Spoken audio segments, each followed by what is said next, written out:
Hi, my name's Joyce Aldrich, and although I'm kind of new doing these videos on YouTube, um, I have a lot of music on YouTube. My name's Joyce Aldrich, and I'm a singer-songwriter.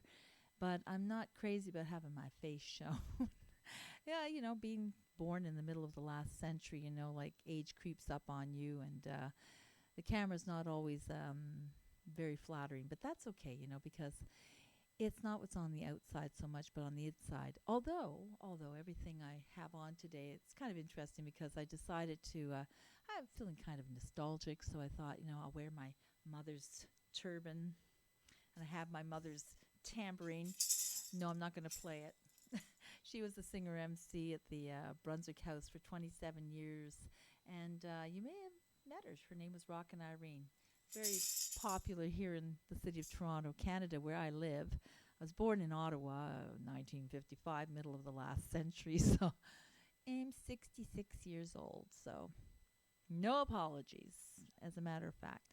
But, yeah, I'm also wearing, another thing, I'm wearing my great grandmother's jets. These are from the 1900s, early 1900s. Really beautiful. So, you know, I was thinking about a few things about mission. We just finished Rosh Hashanah, and as Jews, we celebrate that. And then we're coming to Yom Kippur, the Day of Atonement. We all fast and, sort of come before Hashem and say, "Oh, you know, we we um, we want to ask ourselves where we are in our mission on the planet, and what we need to do to fulfill that mission. It's not really a new year where we say, well, I want to lose weight and I want to stop smoking. Oh, these are very good things, believe me. But a lot of it more of it has to do with, we all come in, every person on the planet, not just Jews. Please. As a matter of fact, Rosh Hashanah is a holiday for everyone to celebrate because it's the birth of the earth, the birth of mankind that we're celebrating. So that's all of mankind, not just one particular group. So certainly, Shana Tova to everybody. Lashana Tova. May you have a sweet year, everybody who's watching this video right now. But, thinking about where we come from, and our backgrounds. Okay, I come from a very colorful background. My family, very mixed, Jewish, Catholic, even a little bit of Romanian gypsy in there, So maybe I'm the gypsy Jew, the original wandering Jew. No, those were the people in the desert. But I was thinking about where we are on the planet right now, and it's kind of it's an interesting place. A lot of good things are happening, a lot of good changes. But there's some things we're kind of throwing the baby out with the bathwater. And, I watched an incredible documentary about Joséphine Baker. I'm a jazz singer. I'm not just a jazz singer. I love I'm not just, but I love all jazz singers. I love jazz, and I seem to have a jazz voice. But um, music, I love music. I love singing. But Joséphine Baker, I wanted to know more about her. And even at the age of 66, I really didn't know a lot about her, you know. And actually, this shouldn't be ostrich plumes for her. It should be bananas because she was the banana girl dancer. She did the banana dance, and quite scandalous and wonderful at the same time. But Joséphine Baker came from St. Louis in a time when it was very hard to be black. It was hard to be a woman. It was hard to be, if you were poor, it was hard to do well. And but Joséphine was a unique character, and that's what I want to talk about today, about uniqueness, because each one of us is unique.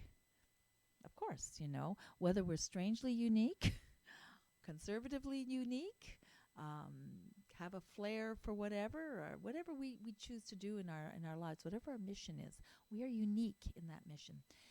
But Joséphine, she was always the girl. She started out in entertainment very very young. And I've got a link to the documentary that I saw last night in the description box. So I encourage you to watch this. It's brilliant and wonderful and inspiring. Doesn't matter if you're black or white or yellow or whatever race you are. Doesn't matter whatever creed you are, whatever country you come from.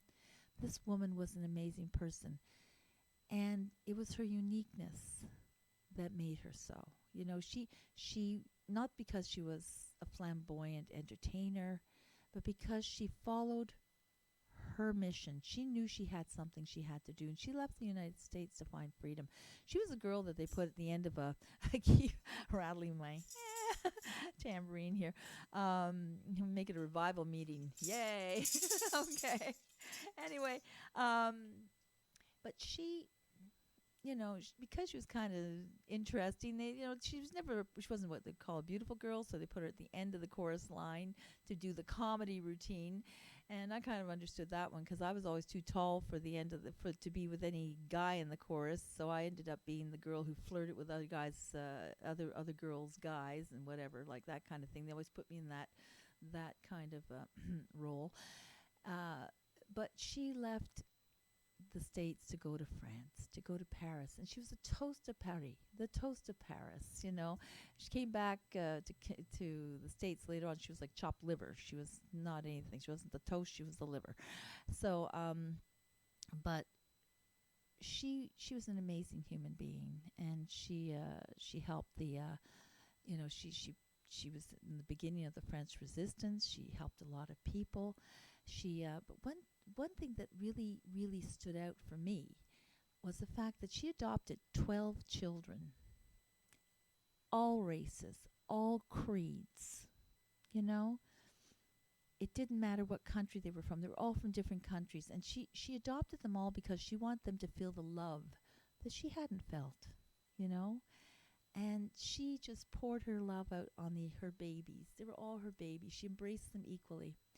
And I was thinking a little bit about the color race theory and what she might have thought about that.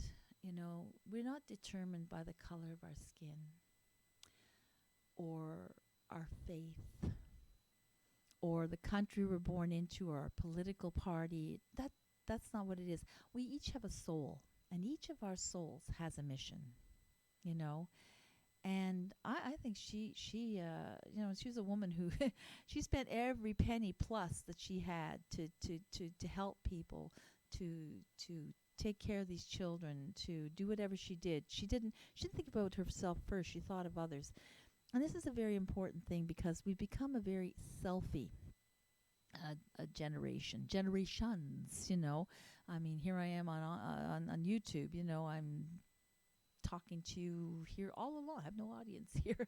You know, it's just me and the camera and you, hopefully, hearing this message.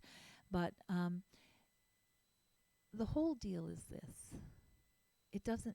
We really have got to stop separating everyone out because we need to be unified as a people, as human beings.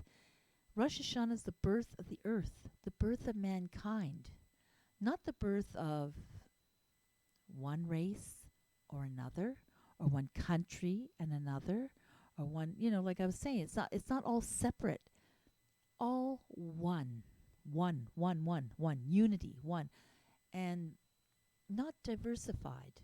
You know, diversity is not necessarily a strength. Unity is strength. When you diversify, you dissipate, you float away. And you can even become, you know, not even affiliated to anything because you're so lost. You know, who are you? What are you? So I encourage you to watch the documentary on Joséphine Baker. I'm hoping it will inspire you, but also to ask you to please consider, you know, looking at each person through their eyes. Look into their eyes. The eyes are the windows of the soul. Look into their eyes. Don't see the color of their skin.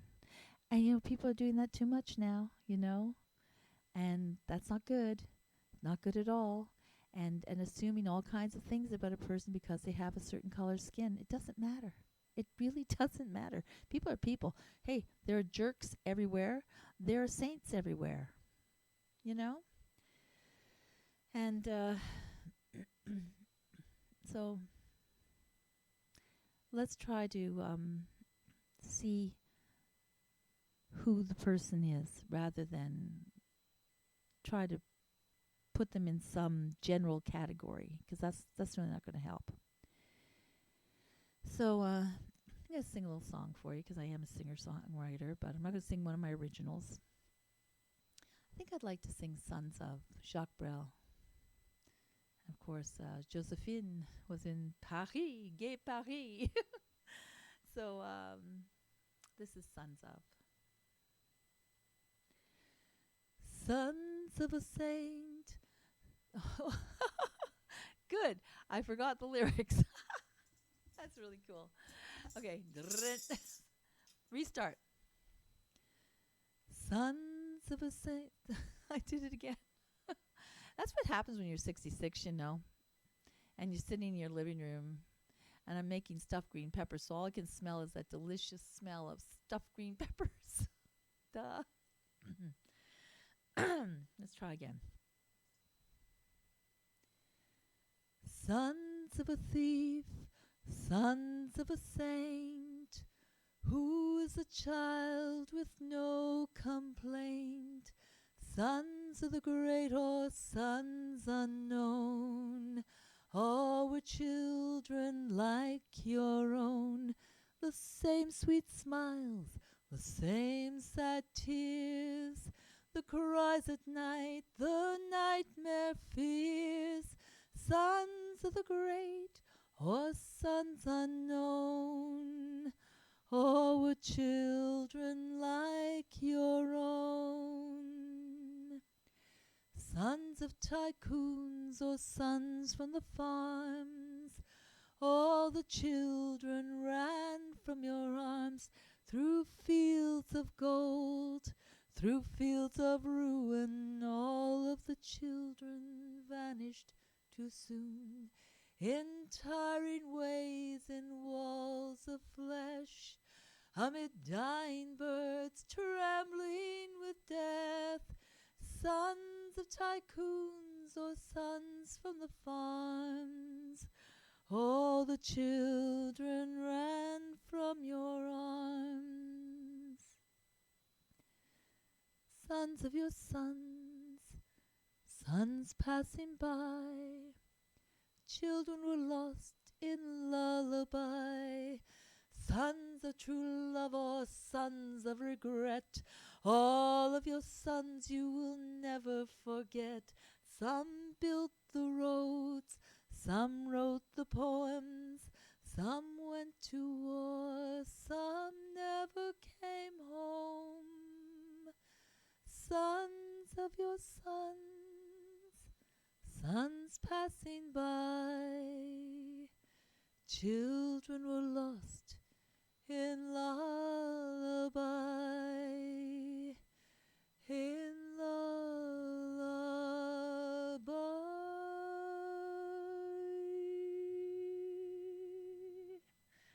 Oh, thank you for enduring that.